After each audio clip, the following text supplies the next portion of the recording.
এটি সুৰৰ সন্তানত আশা নামটোতে লুকাই আছে বহু অৰ্থ।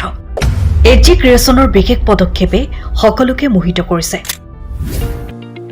এজি ক্ৰিয়েশ্যনৰ উদ্যোগত আধুনিক গীতৰ প্ৰতিযোগিতা এটি সুৰৰ সন্তানত আশা উদীয়মান সংগীত প্ৰতিভাসমূহক উৎসাহিত কৰাৰ লক্ষ্যৰে তিনিচুকীয়াৰ গোলাপচন্দ্ৰ ৰবিচন্দ্ৰ নাট্য মন্দিৰত এজি ক্ৰিয়েশ্যনৰ উদ্যোগত আধুনিক গীতৰ প্ৰতিযোগিতা এটি সুৰৰ সন্তানত আশা অনুষ্ঠানৰ আয়োজন কৰা হৈছে।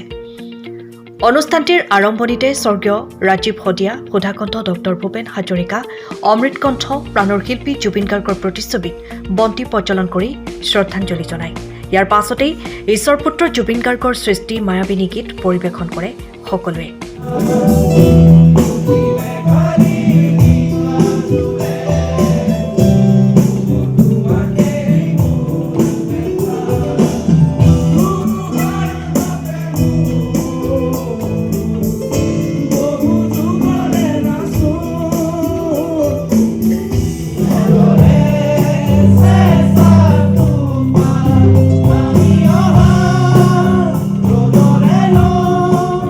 এই প্ৰতিযোগিতাৰ জৰিয়তে নতুন কণ্ঠ, নতুন সুৰ আৰু সংগীতপ্ৰেমী যুৱ প্ৰজন্মক এক শক্তিশালী মঞ্চ প্ৰদান কৰাই হৈছে তেওঁলোকৰ লক্ষ্য।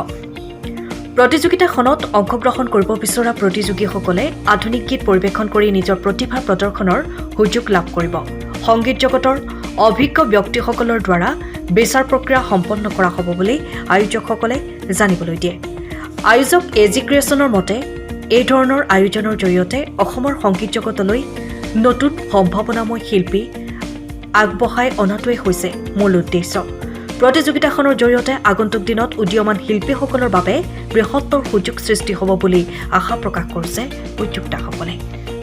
এডুকেশ্যন উদ্যোগত আমাৰ টিম এডুকেশ্যনৰ উদ্যোগত আমি আশা ছিজনমান আমি অনুষ্ঠিত কৰিবলৈ লৈছিলোঁ। যোৱা নৱেম্বৰ মাহৰ 15 তাৰিখৰ পৰা 10 ডিচেম্বৰলৈকে আমি অনলাইন অডিশ্যন আছিলে। আজি যিহেতু আমাৰ ফাইনেল অডিশ্যন আমাৰ তিনিচুকীয়াৰ নাট্য মন্দিৰত আমি কৰিছোঁ ফাইনেল অডিশ্যন। মুঠ এ আৰু বি গ্ৰুপৰ পৰা চিলেকশ্যন কৰি আমি উলিয়াইছিলোঁ 18-36জন মানুহ। দুটা ভাগত বিভক্ত হৈ আমাৰ অনুষ্ঠানটো হ'ব।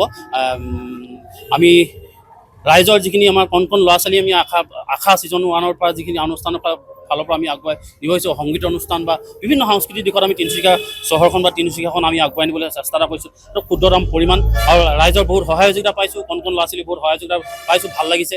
আজি আমি আশা কৰা মতে আমাৰ আশা যিটো টিম এডুকেশ্যনৰ আশা আজি অনুষ্ঠানটো চলি আছে।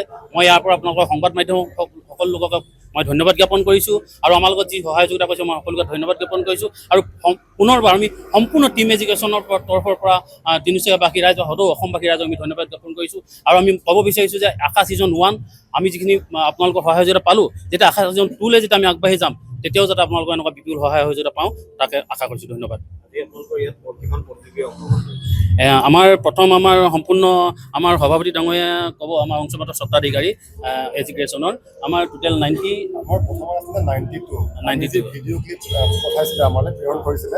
এতিয়া আমাৰ মুঠ প্ৰতিযোগী ফাইনেলত আছে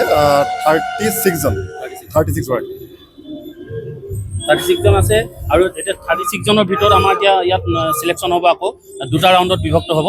দুটা ৰাউণ্ডত বিভক্ত কৰি যিজন ফাইনেল পাব, আমি আগতেও কৈছোঁ ভিডিঅ'ত যিজনে ফাৰ্ষ্ট, ছেকেণ্ড, থাৰ্ডক আমি ট্ৰফি সহ চাৰ্টিফিকেট দিম আৰু গোটেই 36জনক আমি চাৰ্টিফিকেট দিয়াৰ ব্যৱস্থা কৰিছোঁ।